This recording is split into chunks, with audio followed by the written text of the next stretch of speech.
ब्रह्मलीन महापुरुषों को पहचाना नहीं जा सकता, बड़ा मुश्किल है। एक बार एक ट्रेन में एक संत भगवान ऐसे बैठे थे। अब उनके संतों के शिष्य होते हैं, भगत लोग होते हैं। हर शिष्य चाहता मेरे गुरुजी अच्छी वस्तु पहने, मेरे गुरुजी अच्छी गाड़ी में चले, मेरे गुरुजी, जब मेरे पास इतना है तो मेरे गुरुजी है, तो वो भाव रहता है ना। तो उसने सोने की चैन की घड़ी और ये सब व्यवस्था, अटैची सब। तो दो चार बैठे थे नए लोग, उन्होंने कहा बाबा जी एक बात पूछे, बुरा तो नहीं मानोगे? बोले नहीं। बोले हम में और तुम में अंतर क्या रहा? हमारी घड़ी भी इतनी महंगी नहीं जितनी तुम्हारी घड़ी है, तुम्हारी अटैची है, तुम्हारा है सब, हम में तुम में अंतर क्या रहा?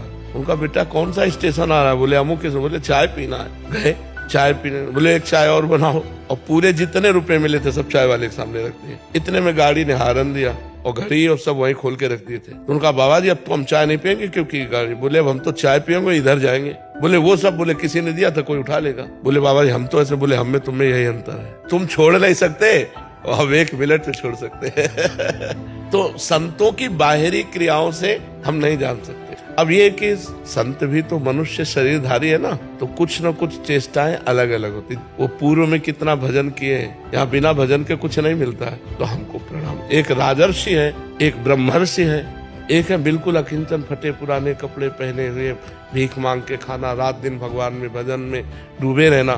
तो संतों की कई कोटियां हैं। और एक है अवधूत कोटि के, जिनको कोई परवाह नहीं, समाज की कोई परवाह नहीं, शास्त्र मर्यादा से ऊपर उठे हुए, जब जो मनाया जैसी मस्ती उनकी। अब उनको देखोगे तो या तो पागल कहोगे और या तो धर्म विरुद्ध कहोगे। तो हमको चाहिए कि हम अपनी स्थिति को बढ़ावें।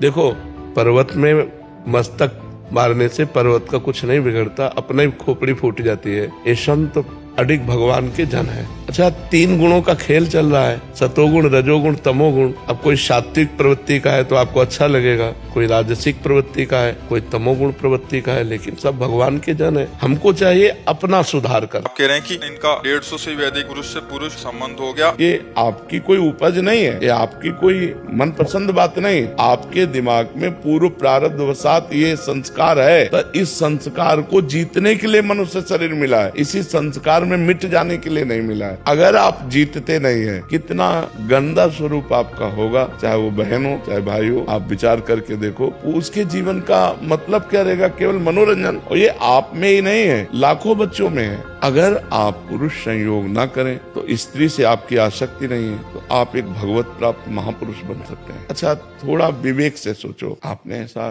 किया भी, क्या मिला आपको? केवल डर मिला और चिंता नहीं, और कोई सुख तो मिला नहीं। तो मुझे लगता है यदि आप थोड़ा भगवान नाम जप करें और इसे कंट्रोल करें, क्या है भाई, कौन सा सुख है? दुर्गंध और मल भरा हुआ है, वहीं से तुम्हारी रहती है। हाँ, इसको सुधारा जाए। अगर बचे हैं तो अध्यात्म की शरण में, भगवान की शरण में, सतमार्ग में, नहीं तो बचने का कोई चांस नहीं। आपने पूर्व में योग साधन ये सारे किए हैं महाराज जी। महाराज जी, कुंडली जब जागृत होती है तो कैसा? अरे आकाश पाताल एक हो जाता है। मतलब पूरे शरीर की नस नाड़ियां झंझकृत हो जाती है। मतलब जब उत्थान करती है तो एक एक पीता शरीर उठ जाता है आसन से, पद्मासन लगाए बैठे आसन से उठ जाता है। पूरे शरीर की मतलब आपको देख के लगेगा इनको प्रेत आ गया है क्या? हाक पैदा हो जाती है, हाक पैदा हो जाती है। और क्या, जब भगवान में चित्त जोड़ दे तो परमार्थ की हर स्थितियां जागृत हो जाती है। भगवान कहते हैं जो निरंतर मेरा भजन करता है उसकी बुद्धि को योग मैं प्रदान करता हूँ, वो सब जागृत हो जाती है। कुंडली, षट चक्र भेदन, स्थूल सूक्ष्म कारण सबका ज्ञान, तत्वबोध सब हो जाता है। भगवान का भक्त कोई अज्ञानी थोड़ी है।